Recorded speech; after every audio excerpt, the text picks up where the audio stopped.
doxul moo tax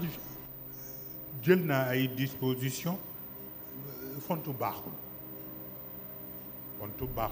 parce que loolu Mimi Touré wax ni bu ñu accepter candidature Amadou Ba booy ba ñu jàpp ni accepté nañu 3e mandat bu Macky Sall.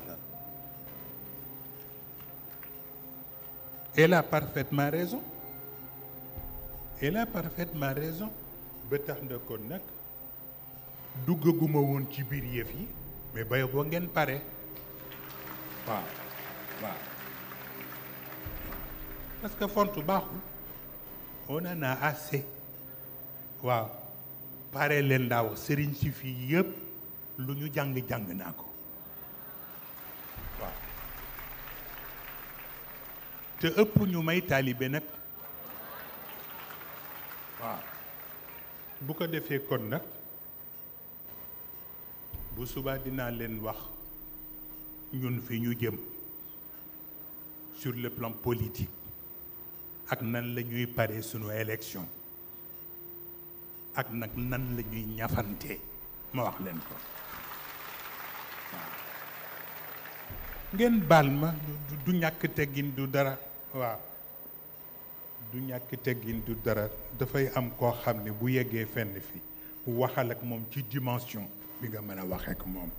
waaw ndax loolu rek la mën dégg waaw bu ko defee kon nag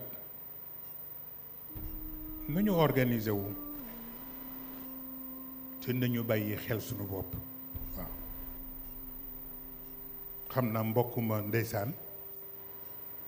ñu ngi seet fu ne di ko jaar pour nuñ ko bloqué mais xamuñu ne man mën naa ko yóbbaale Sonko man mën naa ko yóbbaale waaw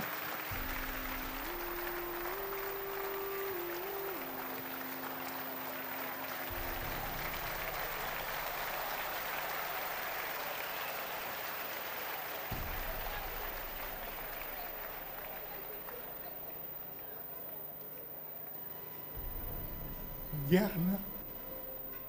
waaw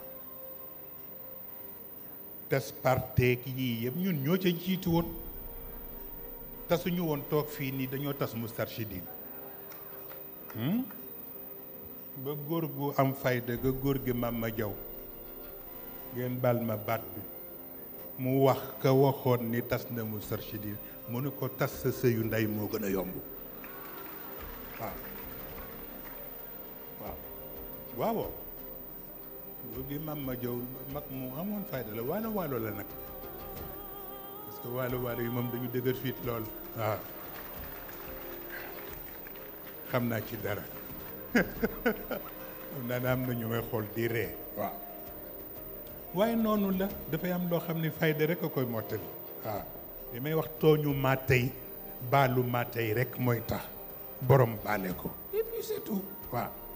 bu ko defee kon nag suba dinañ yeggale cours bi ci diggante alam tara ak araayt li ci nekk yëpp ci pédagogie